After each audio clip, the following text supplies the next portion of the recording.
Іноді ти робиш усе правильно, допомагаєш, підтримуєш, не шукаєш вигоди, і все одно отримуєш у відповідь холод і мовчання. Здавалося б, добро має викликати вдячність. Але в реальному світі воно часто роздратовує. Бо доброта – це дзеркало. У ньому люди бачать те, чого не хочуть бачити – свою байдужість, заздрість або слабкість. Твоя чесність руйнує їхню ілюзію, що всі однакові. Твоя присутність показує, що можна інакше. І саме тому найчастіше атакують не зло, а світло. Стоїки це знали 2000 років тому. Марк Аврелій писав: «Ти не можеш керувати тим, як інші реагують на твою доброту, але можеш керувати тим, щоб залишатись вірним їй». Бути добрим у світі, який цінує вигоду – це форма мужності. У цьому відео 7 причин, чому щирість викликає опір і як зберегти доброту, не втрачаючи сили. Перед тим, як ми підемо далі, зроби просту річ. Постав лайк і підпишись на канал. Це нічого не коштує, але саме так ти підтримуєш українськомовний контент і допомагаєш мені створювати нові відео про стоїцизм і внутрішню силу. Урок 1. Доброта, яка пробуджує вину. У кожного буває момент, коли ти робиш щось добре, не для показу, не з обов'язку. Просто тому, що серце не дозволяє пройти повз. І в якийсь момент помічаєш.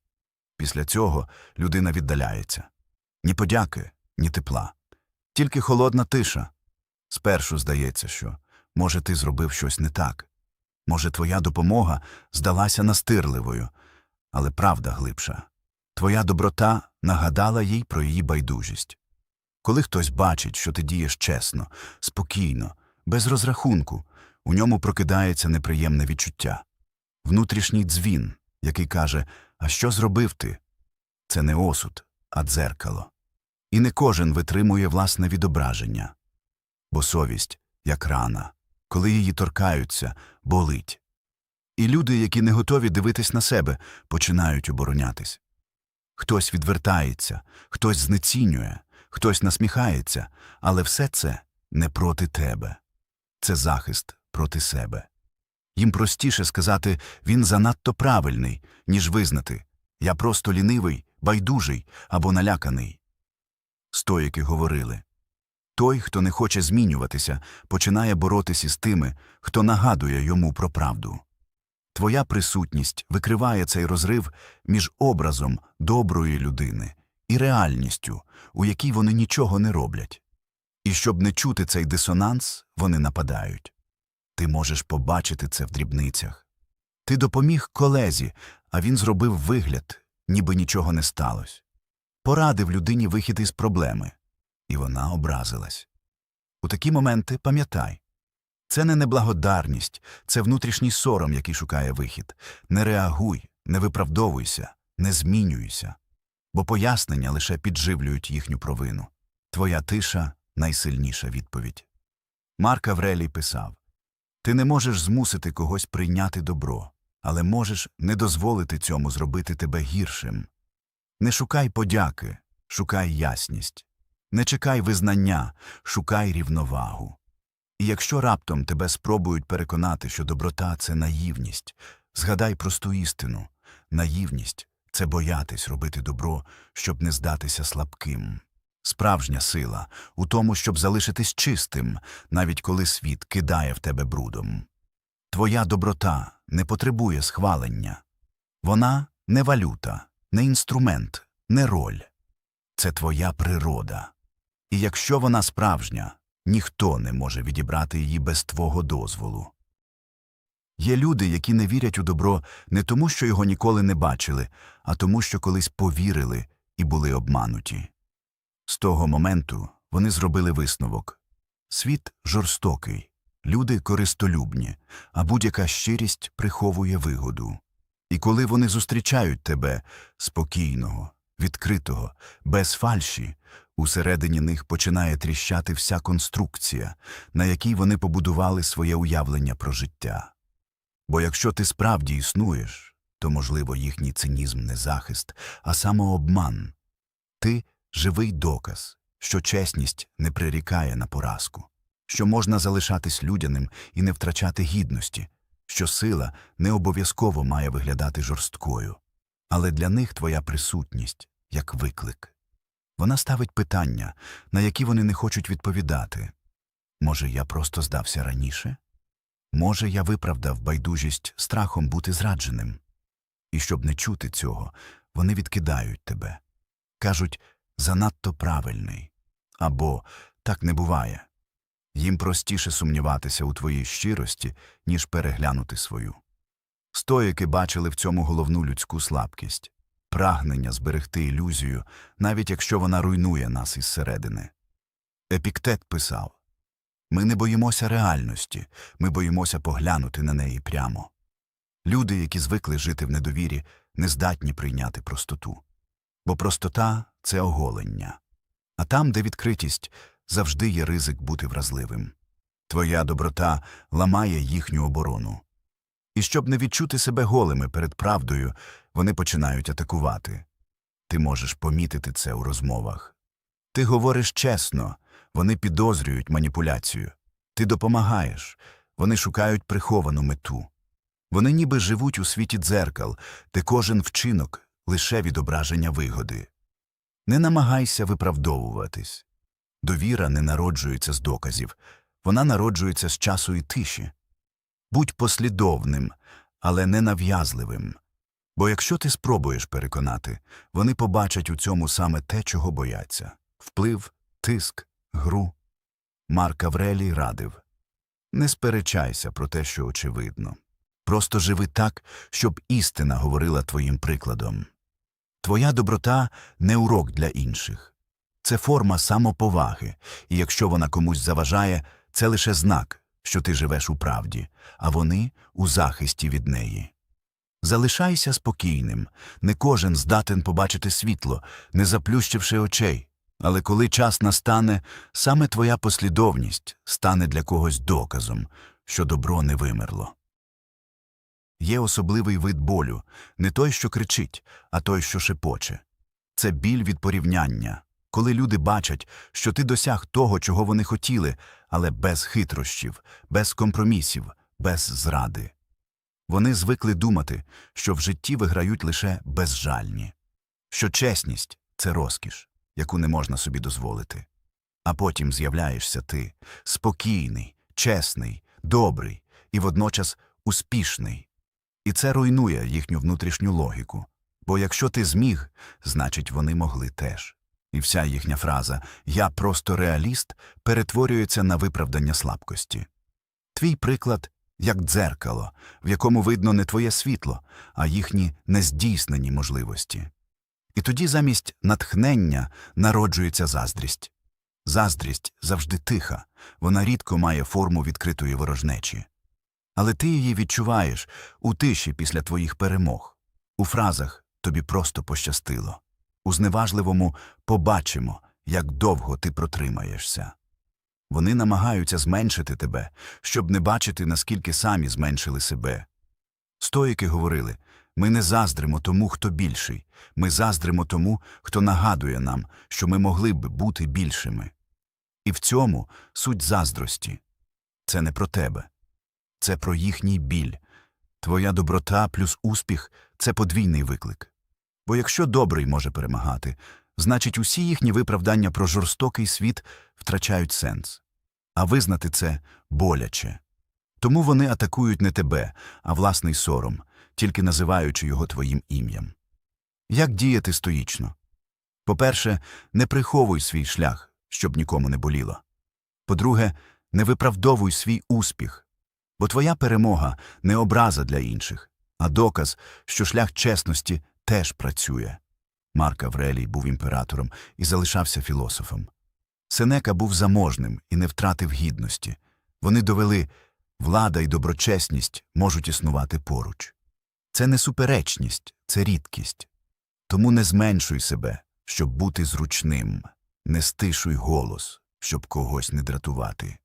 Твоя присутність вже виклик тим, хто здавався. Але в цьому і є сенс. Ти не прийшов у цей світ, щоб усім було комфортно. Ти прийшов, щоб показати, що сила може бути чистою, що успіх не мусить мати брудних рук і що перемога без совісті – не перемога, а втеча. Не виправдовуй своє світло. Хто готовий – запалиться від нього. Хто не готовий – сховається в тіні. А ти просто йди далі. Спокійно, без шуму, без потреби доводити, бо справжня велич не в тому, щоб тебе бачили, а в тому, щоб ти залишався собою, навіть коли тебе не розуміють. Є люди, які ніколи не вірять у безкорисливість, не тому, що не зустрічали її, а тому, що самі не здатні діяти без вигоди. Вони звикли, що кожна посмішка має підтекст, що будь-яка допомога – інвестиція, а будь-яка доброта – лише форма контролю. Для них життя – це ринок, не простір довіри. І коли вони бачать тебе, людину, яка діє з серця, їхня свідомість просто не може це прийняти. Бо твоя щирість розбиває їхній головний захисний механізм – цинізм. Їхній розум шепоче – так не буває. І щоб не зіштовхнутися із правдою, вони запускають механізм проекції. Проекція – це коли люди приписують іншим те, що живе в них самих. Ті, хто маніпулює, бачать маніпуляцію всюди. Ті, хто зраджує, завжди шукають зраду. Ті, хто допомагає з розрахунку, не вірять, що можна допомагати без нього. Твоя щирість стає для них викликом. Їм здається, що ти щось приховуєш, що за твоєю усмішкою стоїть план, що твоя допомога – це гра вдовгу. Але все, що вони бачать у тобі – лише свої відображення. Ти не провокуєш їхню підозру, ти просто показуєш їм те, чого вони не хочуть бачити в собі. Марк Аврелій писав: «Обвинувачення, які лунають проти тебе, часто розповідають більше про тих, хто їх висловлює, ніж про тебе». Коли хтось сумнівається у твоїй чистоті, не поспішай переконувати, бо, доводячи свою щирість, ти лише граєш за їхніми правилами. А в їхній грі не буває переможців, лише ті, хто втратив спокій. Твоя сила у стабільності, не у словах, а в послідовності. Якщо ти день за днем залишаєшся чесним, твої вчинки з часом зламають найміцнішу недовіру. Але пам'ятай, не кожен здатен її відпустити. Є ті, хто настільки звик бачити світ через недовіру, що правда для них виглядає як загроза. Їм не потрібне твоє виправдання. Їм потрібна стіна. Стоїки казали: не витрачай силу на те, щоб переконати того, хто боїться вірити. Ти не зобов'язаний пояснювати добро. Бо добро не вимагає доказів, воно просто є. Якщо тебе підозрюють у нещирості, залишайся спокійним. Бо той, хто живе у темряві, не може бачити світло, не заплющивши очей. І навіть якщо тебе не зрозуміють, це не поразка. Це просто свідчення, що ти вибрав інший шлях. Шлях, на якому немає торгу, немає зиску, немає страху бути добрим. Іноді достатньо одного твого прикладу, щоб у комусь народилась довіра до світу знову. А іноді жоден приклад не допоможе. І в обох випадках ти маєш залишатись собою. Бо доброта, яка витримує чужий сумнів, стає не просто рисою характеру, вона стає формою мужності. Іноді ти навіть не уявляєш, який біль може викликати звичайний жест людяності. Ти допомагаєш. Пропонуєш підтримку, говориш від щирого серця, і в очах людини бачиш не вдячність, а тривогу, ніби твої слова торкнулися чогось забороненого. Бо є речі, від яких люди тікають усе життя. Вони тікають від спогадів, де колись були байдужими, від тих моментів, коли могли зробити добро, але обрали мовчати, від тих ситуацій, коли зрадили когось, або самих себе. Твоя доброта розкриває їхні старі шрами. Вона стає нагадуванням про те, ким вони могли бути, але не стали. І це не просто сором, це внутрішнє зіткнення із собою. Адже кожен, хто бачить чистоту, мимоволі згадує, коли її втратив. Саме тому на твою доброту відповідають різко.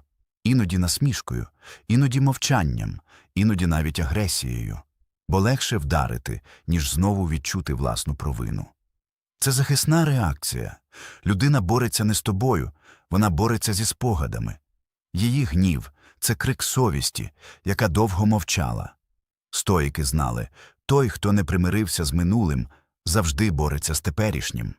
Сенека писав, хто не може пробачити собі, шукає ворога в інших. І коли така людина зустрічає добро, вона бачить не світло, а дзеркало. У ньому те, що вона втратила – простоту, щирість, чистоту. Тому не сприймай їхню реакцію особисто.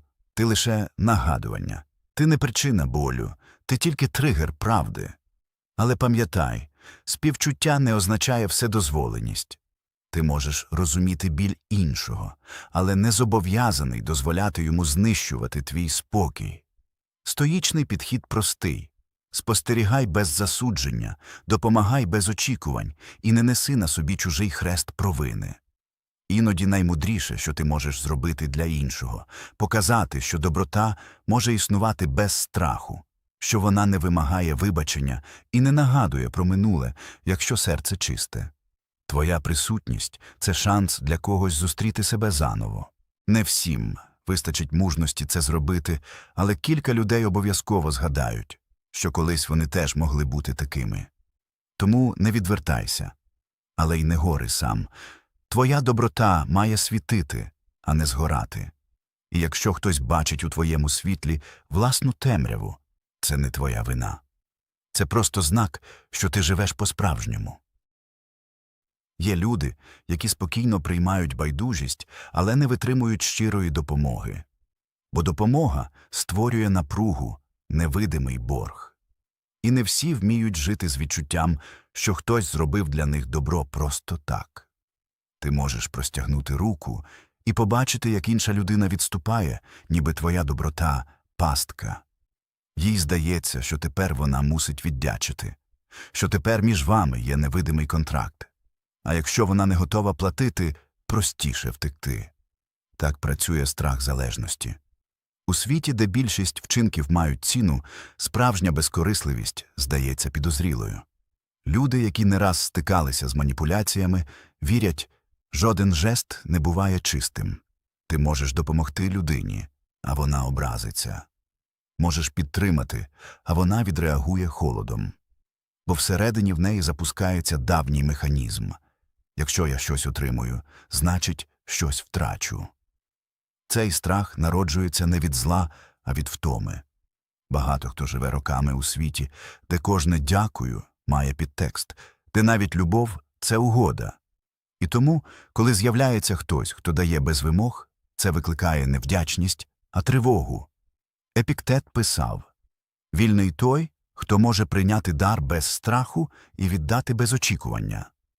Ти не зможеш навчити людину приймати добро, якщо вона досі бачить у ньому небезпеку. Не доводь, що твої наміри чисті. Той, хто не довіряє, знайде сумнів навіть у твоїй тиші. Стоїчний шлях інший. Роби добро і відпускай. Без контролю. Без очікування. Як дерево, що дає тінь усім, хто проходить повз, не питаючи, хто гідний, а хто ні. І якщо хтось відвертається від твоєї допомоги, не тримай образи. Просто знай, ця людина ще не навчилась бути вільною. Бо справжня свобода – це не уникати допомоги, а приймати її без сорому. Не змінюй своє серце, щоб нікому не стало незручно. Не приховуй щирість, щоб не викликати страху. Просто залишайся собою, м'яким, але твердим, спокійним, але сильним. Марк Аврелій писав: «Якщо ти робиш добро, роби його так, ніби дихаєш, без очікування винагороди». Твоя доброта не повинна ставати тягарем ні для тебе, ні для інших. Вона має бути легкою, мов рух повітря, яке торкається всього, але нічого не вимагає. Бо врешті-решт добро не потребує обміну. Воно не рахує, не повертає, не тримає балансу. Воно просто рухається далі, від серця до серця, і саме в цьому твоя перевага. Бо той, хто вміє віддавати без страху, завжди сильніший за того, хто боїться приймати. Іноді ти ловиш себе на тому, що знову мовчиш. Знову розумієш, вибачаєш, підтримуєш, навіть коли всередині щось тихо стискається. Ти називаєш це добротою, але глибоко в душі знаєш – це втома. Це не співчуття, це втрата межі. Стоїки вчили – доброта без розуму – не доброчесність, а жертва. Серце може бути безмежним, але мудрість має межі. Бо без них твоє світло з часом перетворюється на полум'я, яке гріє інших, але спалює тебе. Ти можеш пробачати, але не зобов'язаний дозволяти повторення. Можеш підтримати, але не повинен тягнути чужий біль усе життя. Можеш співчувати, але не віддавати себе цілком. Бо доброта без берегів, як ріка, що топить свої береги. Багато хто помилково плутає лагідність із зручністю. Їм здається, якщо ти не сваришся, можна тиснути. Якщо допомагаєш, можна вимагати. І ти дивишся на них мовчки, не тому, що слабкий, а тому, що не хочеш воювати. Та є межа, коли мовчання вже не мир, а самозрада. Стоїчний спокій не про те, щоб усе терпіти. Він про контроль і ясність. Ти можеш бути лагідним, але мати хребет із сталі. Можеш бути добрим, але не дозволяти топтати твою доброту ногами. Межа – це не егоїзм, це форма поваги до власної душі. Сенека писав: «Хто дає без розуму, не добрий, а безладний». Пам'ятай, коли ти постійно віддаєш, а у відповідь чуєш лише мовчання, це не шлях стоїка. Це шлях виснаженого рятівника, який плутає милосердя з самознищенням. Скажи «досить» не з гнівом, а з твердістю. Не тому, що серце охололо, а тому, що воно втомилось від зневаги. Доброта, що не захищає себе, перетворюється на тінь того, чим мала бути. Іноді ні – це найчистіша форма любові. Бо коли ти не дозволяєш іншим ламати себе, ти вчиш їх бачити межу. І в собі теж. Марк Аврелій говорив: «Можна бути лагідним і непохитним водночас». Справжня доброта не плазує, вона стоїть рівно, мов дерево, що гнеться під вітром, але не ламається. У цьому її краса, у цьому її мужність. Тому не бійся встановлювати межі. Не соромся охороняти свій спокій. Ти не стаєш гіршим, коли бережеш себе, ти лише зберігаєш здатність світити довше. Бо доброта – це не жертва. Це дисципліна любові, яка знає, коли відкритися, а коли мовчки поставити крапку. І коли ти навчишся говорити «досить» без злості, твоя доброта перестане бути вразливою. Вона стане зрілою силою, яку вже ніхто не зможе використати проти тебе. Ти пройшов крізь 7 причин, чому щирість викликає опір. І, можливо, впізнав у них себе, свої рани, свої розчарування, тих, хто не зрозумів, не подякував або навіть відвернувся. Та все це не зменшує твоєї цінності. Навпаки. Добро – це не угода між людьми. Це стан душі. Це рішення не підлаштовуватися під темряву, навіть коли навколо темно. Світ часто сприймає доброту як слабкість, бо не розуміє, скільки сили потрібно, щоб залишатися м'яким, коли хочеться стати каменем. Бути добрим, коли тебе знецінюють – це не наївність. Це форма витримки. Це тиша, що сильніша за будь-який крик. Стоїки говорили: «Той, хто тримає спокій серед бурі, вже переміг». Бо справжня доброта не про те, щоб подобатись, а про те, щоб не зрадити себе. Не втратити людяність, навіть коли вона не в моді. Не дозволити болю перетворити тебе на того, хто цей біль колись завдав. Так, тебе можуть неправильно зрозуміти. Можуть приписати мотиви, яких немає. Можуть навіть відштовхнути, не тому, що ти зробив щось не так, а тому, що твоя присутність нагадує іншим, наскільки вони самі віддалились від власної сутності. Не бійся цього. Твоя доброта не має зникати через те, що хтось ще не готовий її прийняти. Бо твоя сила не в тому, як на тебе реагують, а в тому, що ти залишаєшся собою. Сенека казав: «Ми не можемо змінити вітер, але можемо тримати напрямок». Тож тримай свій напрямок. Роби добро не тому, що тебе оцінять, а тому, що ти не можеш жити інакше. Бо добро, зроблене з переконання, залишається навіть тоді, коли люди забувають. І якщо одного дня тебе запитають, чому ти продовжуєш бути людяним у світі байдужості, відповідай просто, тому що це мій вибір, і це мій мир. Марк Аврелій писав: «Добродійність – це власна нагорода. Не шукай іншої. Світ може не помітити, але твоя душа завжди пам'ятає». Підтримай український голос стоїцизму. Якщо це відео дало тобі ясність чи спокій, постав лайк, залиш коментар і підпишись. Твоя дія допомагає розвивати українськомовний контент і нагадує іншим, що сила у доброті, а мова – це теж форма гідності.